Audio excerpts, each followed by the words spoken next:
Everyone called her untrainable. Every family gave up. Every job ended the same. But when she arrived in a small Oregon logging town with nothing left to lose, a stranger offered her something she never expected: a second chance. What happens next might change her life forever. Thank you so much for watching and for all your comments. Let me know at the end if you liked the story, and where you're watching from and why you're following this. Sarah Jenkins had been passed from one foster home to another throughout her teenage years. At 22, she was considered untrainable by every family who had taken her in. Her file was thick with notes about her defiant behavior, her refusal to follow rules, and her tendency to disappear for days at a time. What none of these families understood was that Sarah wasn't rebellious by nature. She was wounded, carrying the scars of early childhood trauma that had taught her to trust no one. It was a crisp autumn morning when Sarah stepped off the bus in the small logging town of Pinewood, Oregon. The air smelled of pine resin and sawdust, a welcome change from the city smog she'd left behind.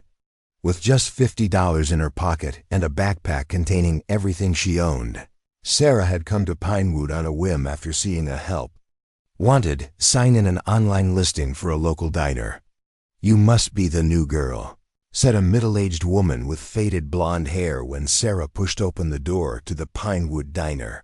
The bell above the door jingled cheerfully, a sound that seemed at odds with the woman's stern expression.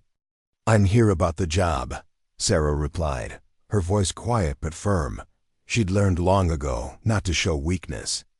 The woman said, looking Sarah up and down. "I'm Doris. I own this place. You got any experience waiting tables?" Sarah nodded. "I've worked in 3 different diners and a coffee shop." "And why'd you leave those places?" Doris asked, her eyes narrowing with suspicion. Sarah hesitated. The truth that she'd either been fired for being late too many times or had simply walked out when things got too difficult wouldn't help her case. "It wasn't a good fit," she finally said. Doris sighed. "Well, I'm desperate for help, so I'll give you a chance. But one strike and you're out, understood? I can't afford to waste time on someone who isn't reliable." Sarah nodded again, feeling the familiar weight of expectations settle on her shoulders. She'd heard this speech before, in various forms, from every employer and foster parent she'd ever had. "You got a place to stay?" Doris asked, handing Sarah an apron. "Not yet. I thought I'd look around after my shift." Doris frowned. "There's not much available in Pinewood this time of year. Tourist season's over, but it's still before the snow hits when the rooms get cheaper." Sarah's stomach tightened. She hadn't considered that housing might be an issue. "I'll figure something out," she said, tying the apron around her waist. The morning passed in a blur of coffee cups and breakfast orders. Sarah worked methodically, keeping her head down and her mouth shut. She'd learned that was usually the best approach in a new place. By mid-afternoon, her feet were aching, but she'd managed to avoid any major mistakes. The bell above the door jingled, and Sarah looked up to see a large man enter the diner. He had to duck slightly to clear the doorframe, his broad shoulders nearly filling the entrance. His flannel shirt was faded, and his work boots were caked with mud, but there was an air of quiet confidence about him. "The usual Jack," Doris called from behind the counter. The man nodded, settling into a booth by the window. His eyes met Sarah's briefly, and she was surprised by their kindness. Most men looked at her with either disinterest or something more predatory. This man's gaze was steady and calm, like still water. "Sarah, take Jack his coffee," Doris instructed. "Black, no sugar." Sarah filled a mug and carried it to the man's table. "Here you go," she said, setting it down carefully. "Thank you," he replied, his voice deep and gravelly. "You're new here." It wasn't a question, but Sarah nodded anyway. "Where are you staying?" he asked, taking a sip of his coffee. Sarah hesitated, suddenly aware of how vulnerable her situation was. "I'm still figuring that out," she admitted. The man studied her for a moment. "I'm Jack Thornton," he said. "I run the logging operation up on the ridge. Got a cabin with a spare room if you need a place to stay while you get settled." Sarah stiffened. She'd heard offers like this before, and they always came with strings attached. "I don't think so," she said coldly. Jack didn't seem offended. "Fair enough," he said with a slight shrug. "But the offer stands. No strings, just a room with a lock on the door. Ask anyone in town about me if you want references." Before Sarah could respond, Doris called her back to the counter. The rest of the afternoon passed quickly, and by closing time, Sarah was exhausted. As she untied her apron, the reality of her situation hit her. She had nowhere to go for the night. "Figured out your housing situation yet?" Doris asked as she counted out Sarah's tips. Sarah shook her head, trying to hide her growing anxiety. Doris sighed. "Look, I've got a couch you can crash on for tonight, but that's it. I'm not running a boarding house." "Thank you," Sarah said, relief washing over her. One night was better than nothing. It would give her time to come up with a plan. As they were locking up, Jack Thornton reappeared outside the diner. He nodded to Doris and then turned to Sarah. "Thought you might need this," he said, holding out a piece of paper. "It's the address of Martha Lewis. She's got a room for rent above her bookstore. It's small, but it's clean and affordable." Sarah took the paper cautiously. "Why are you helping me?" Jack's expression softened slightly. "Everyone deserves a chance, especially in a new place. Besides, this town could use some fresh faces." With that, he turned and walked away, his large frame silhouetted against the setting sun. Sarah watched him go, a strange feeling stirring inside her, something that felt dangerously like hope. Sarah's first week at the Pinewood diner passed without major incident, though not without challenges. Twice she'd nearly walked out when Doris criticized her work, and once she'd snapped at a customer who had complained about cold coffee, but each time she'd forced herself to take a deep breath and stay. She couldn't afford to lose this job, not when she'd just put down the first month's rent on the tiny room above Martha's bookstore. The room was barely bigger than a closet, with just enough space for a bed, a dresser, and a small desk under the window that overlooked Main Street. But it was hers, and for the first time in her life, Sarah had a space that felt somewhat safe. On her 8th day in Pinewood, Sarah was wiping down tables when Jack Thornton came in for his usual afternoon coffee. He'd been in every day that week, always sitting in the same booth, always leaving a generous tip. They hadn't spoken much beyond pleasantries, but Sarah had found herself watching him when he wasn't looking, curious about the quiet lumberjack, who seemed to command respect from everyone in town. "How's the room working out?" Jack asked as she placed his coffee in front of him. "It's fine," Sarah replied, surprised that he remembered. "Small, but it works." Jack nodded. "Martha's good people. She won't give you any trouble as long as you pay your rent on time." Sarah was about to move on to the next table when Jack spoke again. "I could use some help up at my place," he said. "Just basic stuff, cleaning, organizing. I pay you fair." Sarah frowned. "I already have a job." "I meant on your days off," Jack clarified.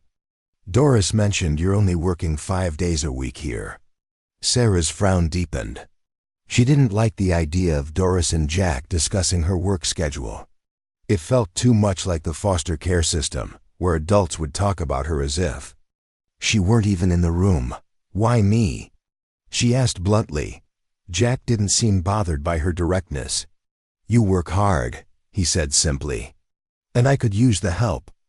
My place is a mess, and I don't have the time to deal with it." Sarah considered the offer. Extra money would help her build up some savings, something she'd never been able to do before. And from what she'd observed, Jack seemed trustworthy, at least as trustworthy as any man could be. "I'll think about it," she said finally. Jack nodded, accepting her response without pushing. It was another thing Sarah had noticed about him. He never pushed. The next day was Sarah's day off, And after sleeping in until the luxurious hour of 8 o'clock, she decided to explore the town. Pinewood was small enough that she could walk from one end to the other in less than an hour, but there was a charm to the place that she hadn't expected.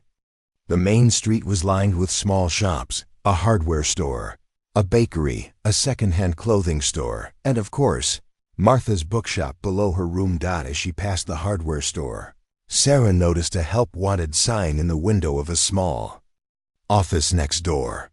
Pinewood Logging Company, the sign on the door read. Before she could think better of it, Sarah pushed open the door.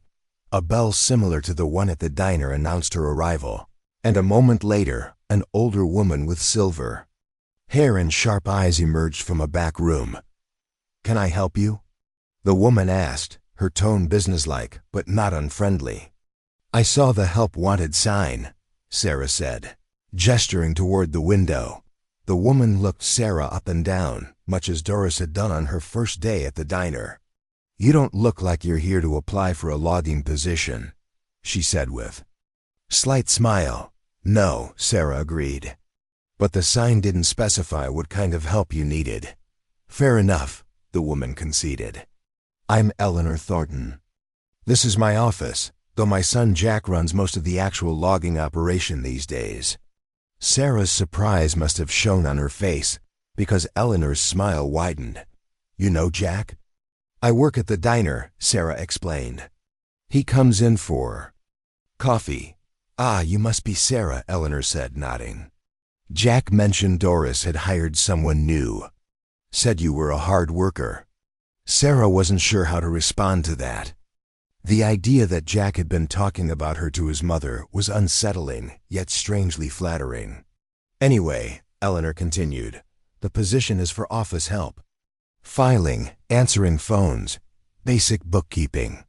Nothing too complicated, but it requires someone reliable. Our last girl left to get married and moved to Portland." "I don't have any office experience," Sarah admitted. Eleanor waved a hand dismissively. "Can you read, write, and do basic math?" "Yes." "Are you willing to learn?" "Yes, then the rest I can teach you," Eleanor said. "The job is part-time, 3 days a week. Would that work with your schedule at the diner?" Sarah thought about it. Working both jobs would mean only 1 day off each week, but the extra money would help her build her savings faster. And there was something about Eleanor that Sarah liked, a straightforwardness that reminded her of herself. "I think so," Sarah said. "I'd have to check with Doris about my schedule." "Do that," Eleanor said, "and let me know. We can start you on a trial basis, see if it's a good fit for both of us." As Sarah turned to leave, Eleanor added, "And Sarah, Jack was right about you being a hard worker. I can see it too. That's a quality that will serve you well in this town." Walking back to her room, Sarah felt a strange mix of emotions. On one hand, she was pleased at the prospect of a second job and the additional income it would bring. On the other hand, she was uncomfortable with the way people in this town seemed to talk about her, to form opinions of her without really knowing her. Yet there was something different about the way Jack and Eleanor had spoken of her. Their assessment that she was a hard worker was based on observation, not assumption. They had seen her working and had drawn their conclusions from that, not from some preconceived notion of who she was based on her past. For the first time in a long time, Sarah felt a glimmer of something that might have been pride. Maybe, just maybe, Pinewood could be different from all the other places she'd tried and failed to belong. By mid-October, Sarah had settled into a routine. Mornings and early afternoons at the diner, 3 days a week at Eleanor's office, and Sundays her 1 day off spent either catching up on sleep or exploring the woods around Pinewood. She still hadn't taken Jack up on his offer of extra work at his cabin, though the offer remained open. Every time she saw him at the diner, he'd give her a nod and a small smile. Never pushing, never asking why she hadn't accepted. It was on one of her Sunday explorations that Sarah found herself wandering closer to the logging operation than she'd intended. The sound of chainsaws and heavy machinery led her to a clearing where several men were working. From her vantage point at the edge of the woods, she could see Jack directing operations, his voice carrying across the clearing as he gave instructions to his crew. There was something compelling about watching him work. Here, in his element, Jack moved with a confidence and authority that was striking. He handled a chainsaw with the ease of someone who had been doing it his entire life, and when he spoke, the other men listened without question. Sarah was about to turn and head back to town when a sudden shout caught her attention. One of the younger workers had gotten too close to a falling tree, and in an instant, Jack was there, pushing the man out of harm's way. The tree crashed to the ground just inches from where they both stood, and for a moment, everything went silent. Then Jack was on his feet, checking the younger man for injuries before turning to address the rest of the crew. Sarah couldn't hear what he was saying, but she could see the intensity in his face, the concern and the controlled anger. This wasn't just a job to him, these were his men, his responsibility. As the crew resumed work, with the young man now stationed well away from the cutting area, Sarah slipped away. She felt like she had witnessed something private, a side of Jack that wasn't meant for outsiders. The next day at the diner, Sarah was surprised to find Jack sitting at his usual booth much earlier than normal. His face bore a nasty scrape along one cheekbone, and his left hand was wrapped in a bandage. "What happened to you?" she asked as she brought him his coffee.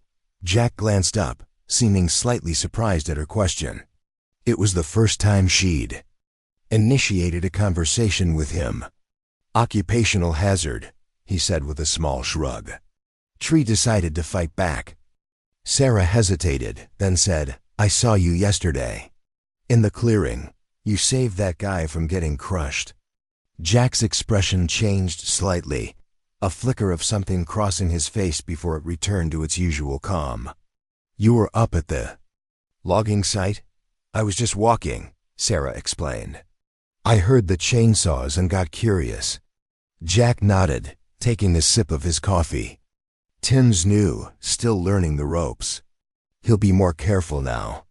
"You could have been hurt," Sarah pointed out, nodding toward his bandaged hand. "Better me than him," Jack said simply. "I've been doing this a long time. I know how to take a hit."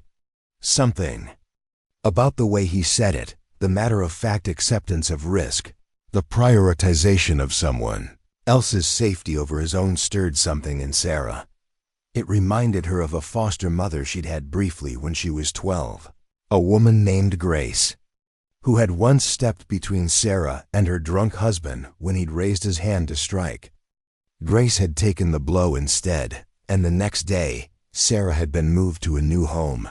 She'd never seen Grace again. "That offer to help at your cabin," Sarah said, surprising herself. "Is it still open?" Jack looked up at her, his eyes meeting hers. "It is. I'll do it," Sarah said. "I have Sundays free." Jack nodded, a small smile touching his lips. "This Sunday, then. I'll pick you up at 9, if that works for you." Sarah nodded, then moved on to her other tables, feeling strangely anxious about her decision. She'd never voluntarily spent time alone with a man before, especially not one she barely knew. But something about Jack made her want to trust him, and that was both terrifying and exhilarating. Sunday came quickly, and at precisely 9 o'clock, Jack's truck pulled up outside Martha's bookstore. Sarah was waiting, having been up since 7, alternating between telling herself she should cancel and convincing herself it would be fine. The drive to Jack's cabin took about 20 minutes, winding up into the hills above Pinewood. Sarah sat quietly in the passenger seat, watching the town recede and the forest thicken around them. "Been in Pinewood about a month now, right?" Jack asked, breaking the silence. Sarah nodded. "Almost. And how's it treating you?" Sarah considered the question. "Better than most places," she admitted. Jack glanced at her, then back at the road. "Most places give you trouble?" Sarah shrugged. "I give most places trouble," she said honestly. Jack chuckled.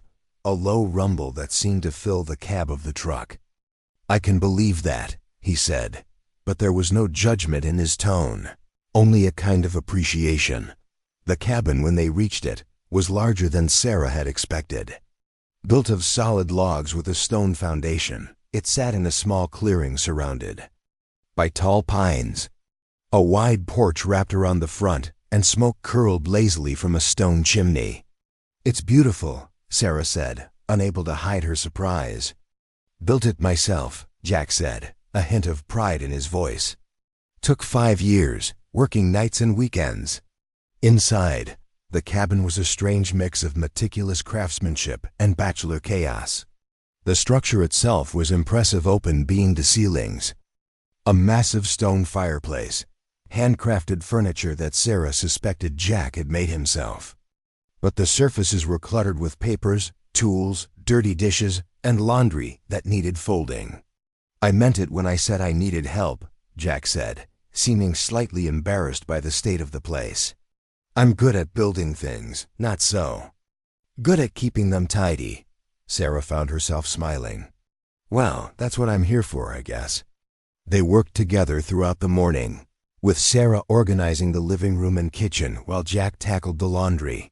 By noon, the main living areas were beginning to look more presentable, and Jack suggested they break for lunch. "I'm not much of a cook," he warned as he pulled sandwich fixings from the refrigerator, "but I can manage not to poison us." As they ate their sandwiches on the porch, looking out over the valley below, Sarah found herself relaxing for the first time in Jack's presence.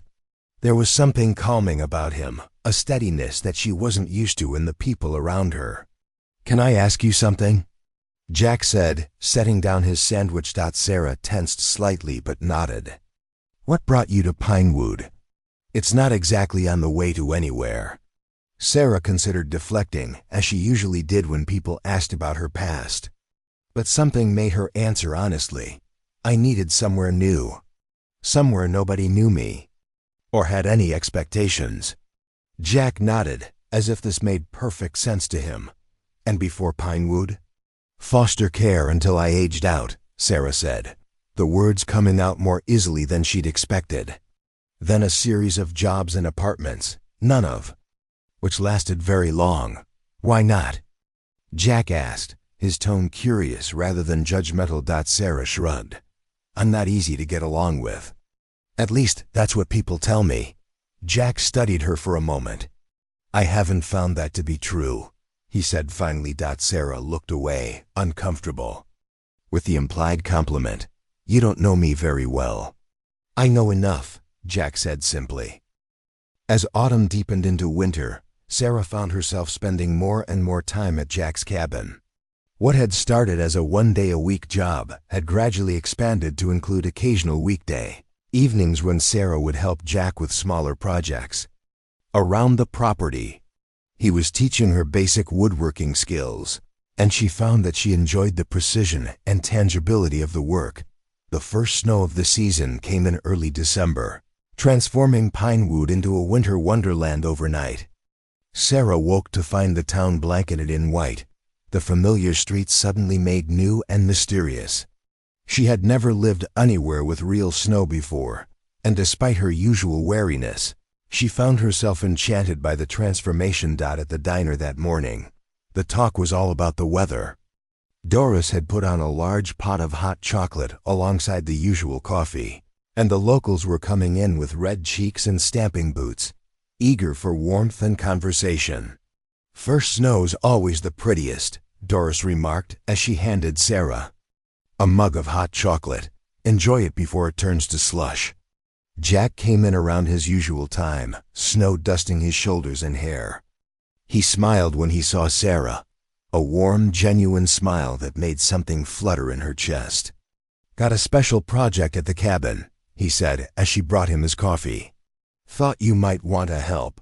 It's a bit different from our usual work." "What kind of project?"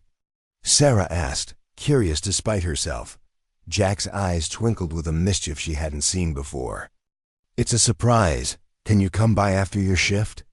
Sarah hesitated. In the past, Surprises had rarely been good things in her experience. But this was Jack, and over the past 2 months, he had proven himself to be trustworthy in ways she hadn't expected.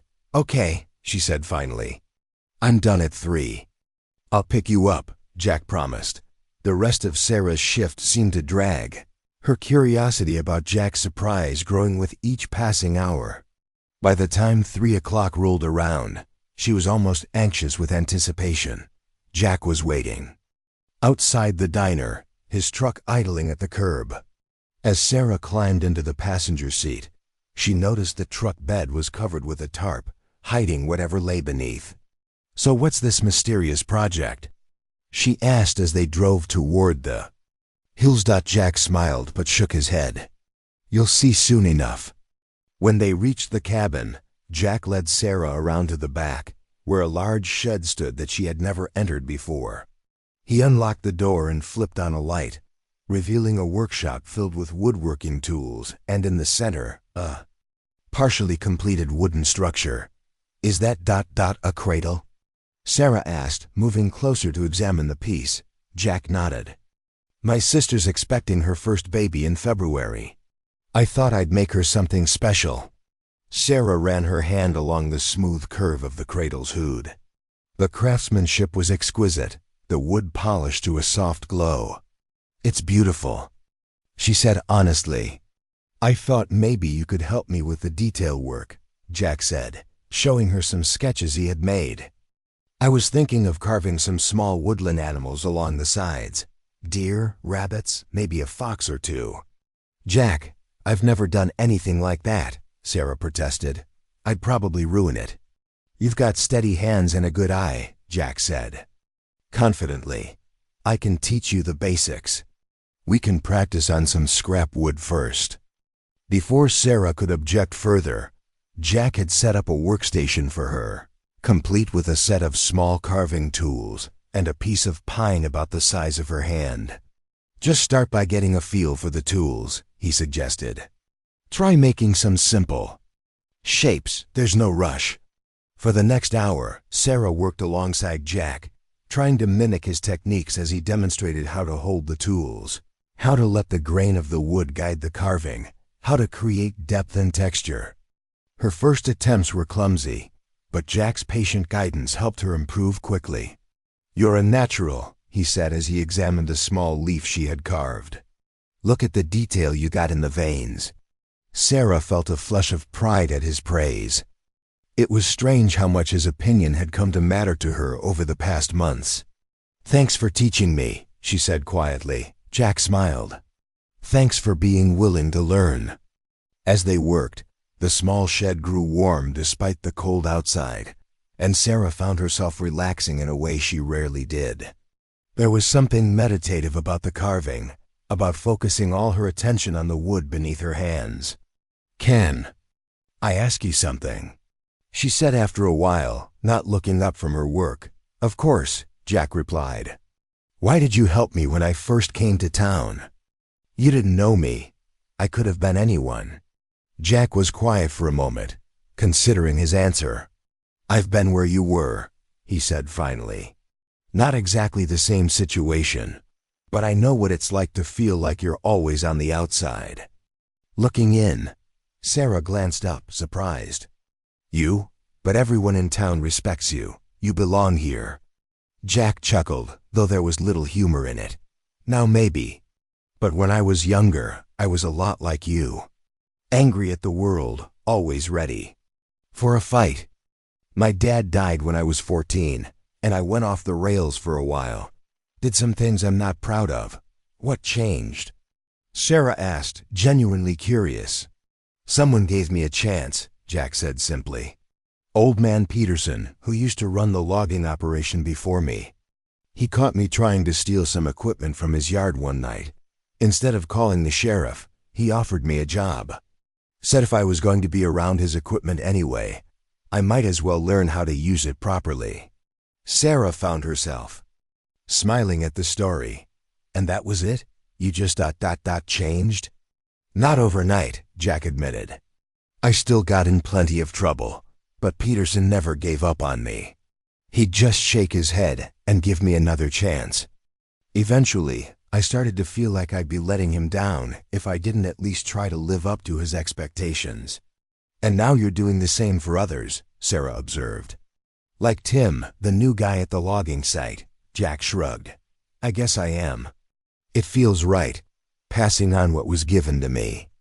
They worked in companionable silence for a while longer, until Jack glanced at his watch and suggested they take a break. I've got some stew simmering in the slow cooker, he said. Should be ready by now.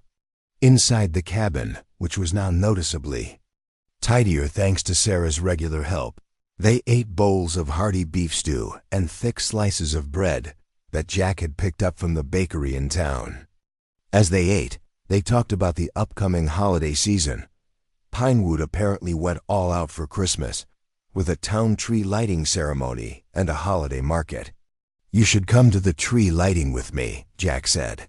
The invitation casual, but his eyes watchful. Sarah hesitated.